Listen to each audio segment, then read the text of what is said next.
ಪೊಳಲಿಯ ಅಖಿಲೇಶ್ವರ ದೇವಸ್ಥಾನದಲ್ಲಿ 7ನೇ ವರ್ಷದ ಏಕಾಹ ಭಜನೆ ನಡೆಯಲಿದೆ. ಈ ಬಗ್ಗೆ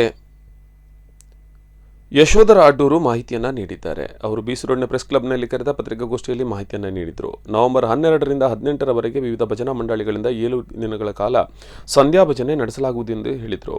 19ರಂದು ಬೆಳಿಗ್ಗೆ 10 ಗಂಟೆಗೆ ಸತ್ಯನಾರಾಯಣ ಪೂಜೆ ನಡೆಯಲಿದೆ. 20ರಂದು ಆನಂದ ಭಜನೆ ನಡೆಯಲಿದ್ದು 21ರಂದು ವಾರದ ಭಜನೆ ನಡೆಯಲಿದೆ ಎಂದು ಹೇಳಿದರು. ಪತ್ರಿಕಾಗೋಷ್ಠಿಯಲ್ಲಿ ಮುರಳಿ ದೇವಾಡಿಗ, ಸುಮಂತರಾಜ್ ಪೊಳಲಿ, ಸದಾಶಿವ ಮೈಲಿ, ಬೆಂಚನಪತವು ಮೊದಲಾದವರು ಉಪಸ್ಥಿತರಿದ್ದರು. ನಮ್ಮದು ಬೆಳಿಗ್ಗೆ ಸ್ಟಾರ್ಟ್ ಆದದ್ದು. ಮರುದಿವಸ 20ನೇ ತಾರೀಕಿನ ಬೆಳಗಿನವರೆಗೆ ಈ ಭಜನಾ ಕಾರ್ಯಕ್ರಮ ನಡೆಯಲಿದೆ.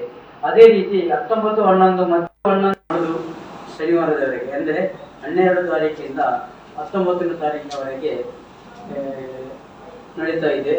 ಇದರಲ್ಲಿ ಸುಮಾರು 48 ತಂಡಗಳ ಈ ಒಂದು ಭಜನಾ ತಂಡವನ್ನು ಆಯೋಜಿಸಿ ಅವರಿಂದ ಭಜನವನ್ನು ಪಡಿಸಿ ನಾವು ಈ ಕ್ಷೇತ್ರದಲ್ಲಿ ಮಾಡ್ತಾ ಇದ್ದೇವೆ.